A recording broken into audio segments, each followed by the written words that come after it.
Le cancer de la prostate est le premier cancer masculin et la troisième cause de décès par cancer. D'où l'intérêt de le détecter via un dépistage qui n'est pourtant pas systématique. C'est au médecin traitant de le prescrire et cela concerne les hommes entre 50 et 75 ans. Il y a deux choses essentielles pour le dépistage du cancer de prostate. C'est le PSA, effectivement, qui est une simple prise de sang, et le toucher rectal. On ne peut pas s'abstenir du toucher rectal parce qu'ils vont nous donner des informations sur la forme, la taille de la prostate qui sont à mettre en lumière avec le taux de PSA. Le PSA, c'est l'antigène spécifique de la prostate. Cette petite glande est située au cœur des appareils urinaires et génitals de l'homme. Juste sous la vessie, elle est utile à la reproduction en produisant une partie du liquide séminal.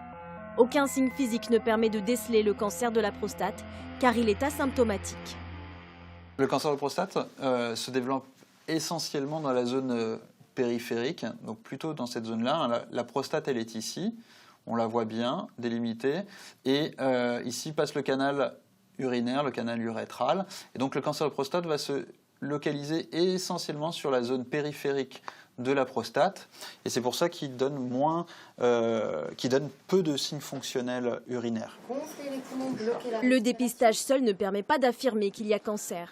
Pour aller plus loin, un IRM est réalisé afin de révéler d'éventuelles zones suspectes, suivies d'une biopsie, examen clé pour obtenir une réponse précise.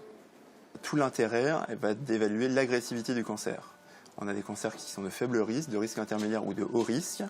Grâce à ces biopsies, on a des éléments qui nous permettent de classer l'agressivité du cancer et un traitement qui ira de la simple surveillance à un traitement curatif comme de la chirurgie ou bien de la radiothérapie. Bonjour monsieur, comment allez-vous? Et le PSA, il est parfait parce qu'il est indétectable à peine un mois après la radiothérapie, donc c'est parfait. Quand il a été diagnostiqué, la radiothérapie a été proposée à ce patient.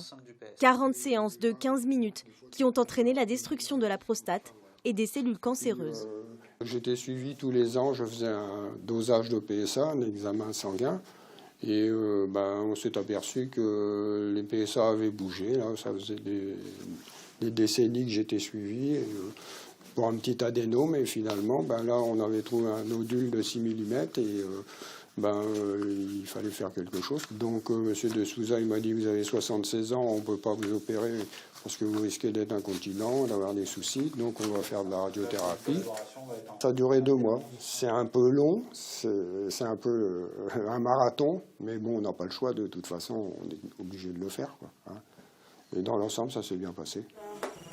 Il est possible de vivre sans prostate après un certain âge, mais pour la conserver, l'autre traitement, c'est la chirurgie, développée actuellement pour ne pas troubler les fonctions urogénitales.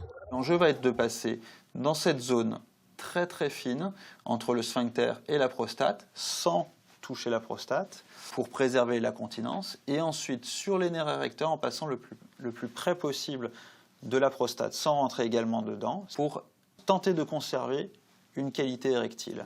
Tant qu'il est détecté assez tôt, ce cancer se guérit très bien, dans 94% des cas. Toutefois, tous les cancers de la prostate ne sont pas traités. 20% sont juste surveillés, car ils n'évolueront quasiment jamais.